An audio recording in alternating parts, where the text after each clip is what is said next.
que notícia complicada para a torcida tricolor. Cauli de fora aí, pelo visto por cerca de 4 semanas. O Bahia não informou o grau da lesão, então a gente não pode precisar esse tempo de recuperação, mas em média fica por aí, né? Estão comentando muito aí esse prazo de 28 dias, um mês, aí as 4 semanas para o retorno do Cauli, justamente no momento decisivo, né? Confrontos diretos chegando, vai ser uma perda importante para o Bahia nesse momento, né, Nelson? Boa tarde. Boa tarde, William. Sempre muito bom estar aqui. Boa tarde a todos.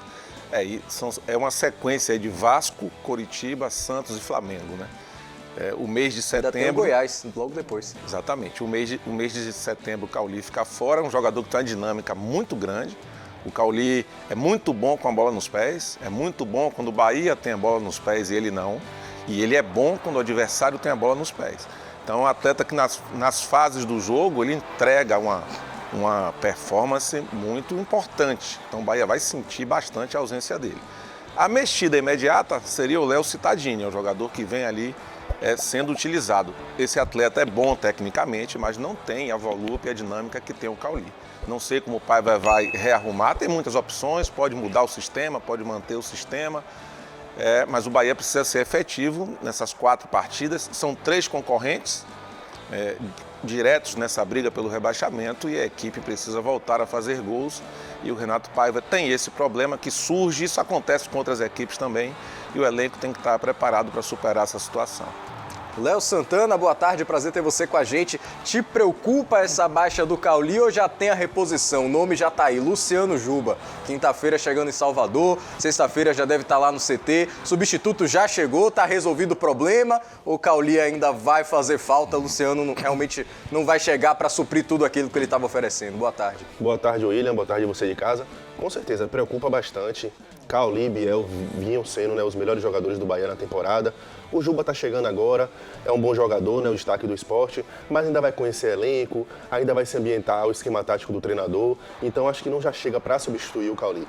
Como o Nelson falou, o Cittadini seria a substituição mais provável, mas ele entrou contra o Botafogo e não deu uma boa dinâmica. Ele não é incisivo, ele não é ofensivo como o Cauli, então com certeza essa baixa do Cauli vai deixar uma lacuna grande, onde Paiva é problema para ele, vai ter que se virar para resolver. Um balde de água fria na reação tricolor. Depois de iniciar o segundo turno com uma goleada por 4-0 sobre o Bragantino, o Bahia foi para o Rio de Janeiro acreditando que poderia surpreender o Botafogo no Newton Santos, onde o líder do Brasileirão ainda não havia perdido um ponto sequer. Mas o alvinegro carioca se impôs mais uma vez dentro de casa e venceu por 3-0. Apesar do placar, o técnico Renato Paiva defendeu a atuação do time. Uma boa exibição da minha equipe, perto de 3-0, com 17 finalizações contra 8 do adversário, onde claramente a vitória é de eficácia. Não tem outra forma de definir este jogo, não seja a vitória de eficácia. O Botafogo começou a construir o resultado logo aos 3 minutos, quando Diego Costa abriu o placar de cabeça. Mesmo indo para o intervalo em desvantagem, Paiva elogiou o desempenho do time no primeiro tempo. Eu acho que é evidente que nós fizemos aqui, em especial na primeira parte, de grandíssima qualidade. Não sei quantas equipas fizeram a primeira parte aqui no Newton Santos com este volume e com esta qualidade. Agora a eficácia, isto é para fazer golos, não há vitórias golares. Na etapa final, Diego Costa e Luiz Henrique decretaram a vitória alvinegra. E para piorar, o meia Cauli sentiu o joelho no início do segundo tempo e deixou a partida. Nos próximos 40 dias, o Bahia vai disputar 5 partidas, sendo que 4 delas serão confrontos diretos na luta contra o rebaixamento. Tudo isso, essa negatividade de não fazer os gols, é também a questão das lesões. E esta lesão não é muscular, é uma lesão traumática. De facto, é verdade que o Cauli tem sido um jogador muito importante na nossa manobra ofensiva, é um criador, é um finalizador, e foi pena o que aconteceu. Realmente uma pena, pelo que a gente tem de informação até o momento, cerca de 4 semanas, isso dá 28 dias, esses 5 jogos com 4 compromissos, confrontos diretos, são um intervalo de 40 dias, então talvez ele até retorne para essa reta final aí dessa sequência dura do Bahia. Mas queria saber de vocês, até ontem a gente conversando aqui no programa com a bancada, falávamos que o Bahia vai ter 4 compromissos diretos ali, nos 4 o Bahia tem que se portar como favorito, porque em termos de elenco ele acaba sendo. A saída do Cauli desses jogos tira um pouco desse favoritismo do Bahia, equilibra mais as coisas? Realmente o Cauli é essa peça vital para o funcionamento do time? Cauli é essa peça vital. Cauli é fundamental para o Sport Clube Bahia. Agora o Bahia, independentemente de Cauli ou de qualquer um outro jogador, o Bahia tem que encarar. E aí o torcedor não é querendo lacrar aqui igual o Edson Marinho fica apontando o dedinho para a câmera, não. Mas se o Bahia não vencer Vasco da Gama, que não é fácil, não vencer Curitiba, que também não é fácil, e não vencer o Santos, 9 pontos em 3 jogos, sem procurar, como diz lá em Barreiras, confusão com o torcedor do Sport Clube Bahia, mas pode jogar a toalha, que o Bahia vai para a 2ª divisão. Não é achismo, é a realidade, porque se encarar 3 times abaixo, lógico, jogos difíceis, jogos complicados. Não estou aqui falando que, porque está abaixo da tabela vai ser fácil e o Bahia vai vencer. Mas se não encarar com tanta firmeza a ponto de fazer essa firmeza e a vibração do torcedor transformar isso em 3 pontos, o Bahia caminha a passos largos para uma 2ª divisão, infelizmente. E só para completar a informação desses 5 jogos, que para além dos confrontos diretos tem o Flamengo no meio do caminho, só são jogos aqui em casa na Arena Fonte Nova contra Santos e Vasco. 2 jogos. O resto é tudo fora. E aí enfrenta o Curitiba, que está na situação difícil do campeonato, o Vasco da Gama, primeiro o Vasco em casa, depois vai para Curitiba e enfrenta o Santos. Eu nem coloco o jogo do Flamengo e do Goiás, porque aí para mim depende muito esses 3 jogos do Sport Clube Bahia.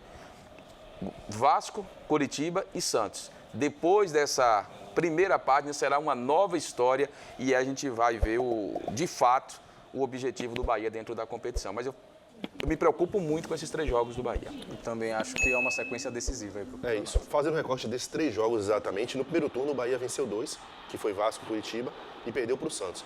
Eu sou um pouco menos otimista do que Cléris, acredito que o Bahia não ganha os 3. Fazer 100% aí, 9 pontos. Não é nem questão de ser otimista. Né? Não é questão. É a necessidade que eu estou falando, é a necessidade do Bahia. Eu sou um pouco mais, eu acho que acredito que o Bahia somar 6 pontos, 7 está de ótimo tamanho. Né? Realmente é uma faixa decisiva do campeonato, porque são confrontos diretos. É como eu fiz uma matéria até saiu no jornal hoje, é o tudo ou nada para o Bahia, agora essa sequência.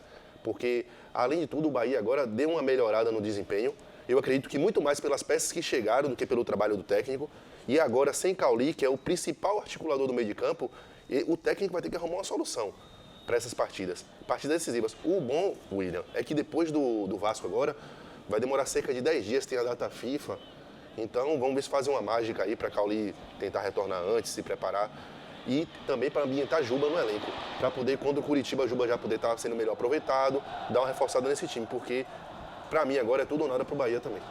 Eu acho que tirando o Flamengo, ninguém é favorito contra o Bahia, nem o Bahia é favorito contra nenhum deles. Eu acho que é 50% para cada, independente de jogar dentro ou fora. Se eu olhar os quatro primeiros jogos, eu colocaria uma linha de corte aí com 7 pontos. O Bahia enfrentando o Vasco, o Curitiba, o Santos e o Flamengo. Se o Bahia fizer 7 pontos, é uma boa pontuação. Você está acima dos 50%. E quem faz um percentual acima de 50%, bate no meio da tabela um pouco mais. Né? A competição não vai acabar agora. Agora, ela vai dizer muito que campeonato o Bahia vai disputar ao final desses 5 jogos. Se o Bahia for mal, perder a maioria das partidas, ele vai voltar dentro da zona, vai sair desse turbilhão desses 5 jogos dentro da zona. E eu sempre digo isso, um carro a 80 km não ultrapassa quem está na frente se ele tiver 80 também. Você tem que andar mais. E aí, para você sair dali de trás, você vai ter que ser melhor do que os outros. Já fica muito mais difícil, né? Quem entra ali não é fácil. Quanto mais afunila a competição, mais problemas vão surgindo, mais pressão da imprensa, mais pressão do torcedor. E o Cauli, sem dúvida nenhuma, faz uma falta muito grande, é substituível. O Bahia existe desde 1931, Pelé saiu do Santos, o Santos continuou, o Zico saiu do Flamengo também. Mas ele vai fazer falta porque ele tem uma dinâmica muito grande, ele tem as opções aí, talvez colocar Acevedo, adiantar o Tassiano, colocar o Léo Cittadini, mudar o sistema para 2 linhas de 4, encaixar o Juba. Aí é um problema que o Paiva vai ter que resolver, faz parte do futebol, esse tipo de situação. Claro, quanto mais cedo o atleta voltar, o Bahia será mais forte, mas a tarefa do Bahia vai se complicando porque ele não sai daquele bloco que paquera o Z4 e isso acende o sinal vermelho 24 horas. Vou dar meu ponto de vista sobre isso, vou ter que me alongar um pouco, porque a gente estava falando do lado do Vitória, por exemplo, que é um time que não sente a pressão do ponto de vista negativo, principalmente jogando em casa. E eu acho que esse Bahia sente. É um time que vê a situação difícil na tabela e às vezes na hora daquela finalização falta aquele capricho, porque eu tenho que fazer esse gol, meu Deus. Esse gol tem que sair, a gente tem que sair à frente do placar, a situação da tabela não tá legal. Eu vejo um time mais inseguro dentro de campo pela situação que ronda o ambiente. E até por isso, eu acho que depois dessas 5 rodadas, a gente vai ter um cenário muito claro do que o Bahia vai fazer no campeonato. Se terminar depois dessas 5 rodadas, apitou o juiz contra o Goiás, último jogo ali dessa maratoninha que o Bahia vai enfrentar, a gente vê o Bahia com 2 pontinhos só de vantagem ali pro Z4, acho que vai ser uma briga contra o rebaixamento até o final. Se tiver na zona de rebaixamento, vai ser uma briga dura contra o rebaixamento até o final. Mas se conseguisse se distanciar, fazer uns 3, 4, 5 pontos aí de folga para a zona de rebaixamento, acho que dá para sonhar com coisa maior, porque é uma sequência extremamente decisiva. O nível técnico do adversário influencia na sua capacidade de finalização. Por exemplo, se o Bahia jogar contra o Docimel, ele vai vencer por 6 ou 7-0 com esses mesmos jogadores. E as finalizações elas vão acontecer. Aconteceram contra o América, aconteceram contra o Bragantino. O sarrafo sobe, é mais difícil fazer. Por isso, acho que o Bahia errou na janela de contratações em não trazer como sua principal contratação um centroavante. Esse aqui tinha que ser o carro-chefe. Pelo Bahia estar na zona do rebaixamento naquela oportunidade, ou paquerando como ainda está. Então, o Gilberto veio excelente, jogador de referência para lateral. Trazia um desse naipe para colocar 9, porque faz a diferença. O Botafogo perdeu o Tiquinho Soares, trouxe o Diego Costa, ele meteu 2. Sim. Você tem que ter alguém que empurre a bola para dentro com razoável frequência. Everaldo é bom jogador? É. Mas o nível da Série A, ele é garantia de entrega de gols? Ele tem 3 gols. O outro garoto, o Mingote, tem 2. Eles juntos têm 5. É muito baixo para 20 e poucos jogos, entendeu? Então, faltou um investimento, para mim, de um centroavante que fosse até o nome mais importante de toda a equipe. Isso eu estou falando num cenário de você pensar grande. Né? Se você pensar razoável, vamos ali, como teve uma entrevista dizendo que o plano foi sempre permanecer na Série A. Sim. Isso daí já existe há muitos anos, né? Eu esperava uma coisa a mais. E o que me preocupa em relação, e quem sou eu para falar do Grupo City, o especialista em futebol, mas essa questão da convicção de Renato Paiva e aceitação, e não estou sendo contra Renato Paiva, não é confusão com Renato Paiva, que ultimamente também Renato Paiva está sendo uma vidraça da zorra, todo mundo quer dar pedrada em Renato Paiva, mas é a convicção que esse treinador tem e a aceitação do Grupo City em relação ao trabalho dele. Eu concordo com o Nelsinho, quando se fala em relação a um centroavante, um homem referência. Mas eu acredito que o que a gente tem aqui é o de melhor porque acaba performando de uma forma muito interessante nos treinamentos. A gente já falou por diversas vezes, inclusive aqui na Band, que treino é treino, jogo é jogo. São coisas diferentes, são coisas distintas. Mas o técnico Renato Paiva e o Grupo City abraça muito nisso, na performance que existe em treinamentos, e isso não acontece durante os jogos. Lógico, deveria ter contratado o lateral, que eu também achava, e sempre a gente falava aqui, né, William? Um absurdo um grupo como o Grupo City aceitar que um time tão grande como o Bahia, por tanto tempo, um lateral de forma improvisada que foi Jacaré. Então, precisava e deveria sim, na minha concepção, também ter esse homem referência do ataque, camisa de peso.